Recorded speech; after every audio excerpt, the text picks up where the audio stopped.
Joining me today is Mike Cryans, who's running for the New Hampshire Executive Council in District 1. Mike, the appointments and the contracts, those really are the primary functions of the Executive Council. Right. And they're elected every 2 years along with the governor, but they really serve to rein in or check. It's a real check and balance. Right. The governor can't say, I want this, this, and this. I can't bring in my own team without the Executive Council saying yes, yes, yes. Right. So the real issue comes, I guess, to the political dynamics between the governor and if the Executive Council's in a different sort of party. But also, what are the major contracts that we're going to see? You talked about Planned Parenthood as one. What do you think are the other real issues that the Executive Council is going to have to wrestle with over the next 2 years? Well, I ran an agency called Headrest, which deals with substance abuse and suicide. And with the opioid crisis we're dealing with, I hope that I will play a major role in that because I'm seeing far too many people die, many of them way too young. And sometimes the contracts, while they come before the council, I think the contracts you have to push some of the things to and say, we have not done enough with treatment, we've not done enough with recovery, we've not done enough with beds because if you can't, and this one has been so devastating, if you can't be on the front lines early on, we're going to continue to lose people. And my great fear is, I don't want to sit here someday and say, geez, remember when we only had 500 people dying? 500 people dying in a state like New Hampshire. It's out of control. Per capita, it's enormous. Out of control. I mean, if you multiply, we're 1/300th of the country. You multiply that. If we ever said 150,000 people were dying, somebody'd say, what? But, New Hampshire is one of those states, it's amazing what's happening. So that will be one of my things that I'm going to push for as much as possible.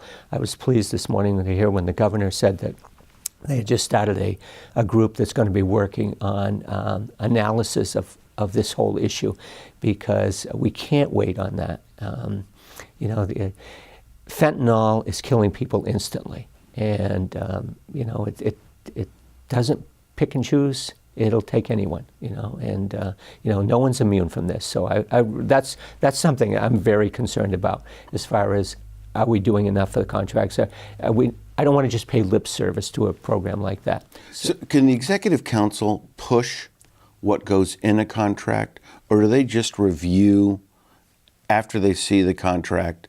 I mean, is there a way to influence the process, or is that really not their role?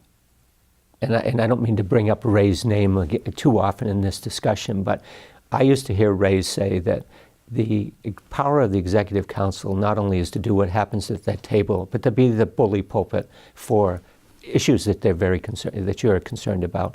You can't be concerned about everything and take on every issue as number one. So that would be my number one issue, and I would push for it. I would talk to the governor a great deal and say, this is what we've got to be doing. I'd be talking with someone like James Vera, who's the drug czar. I know they don't like that term, but it's easier than trying to list a big long name.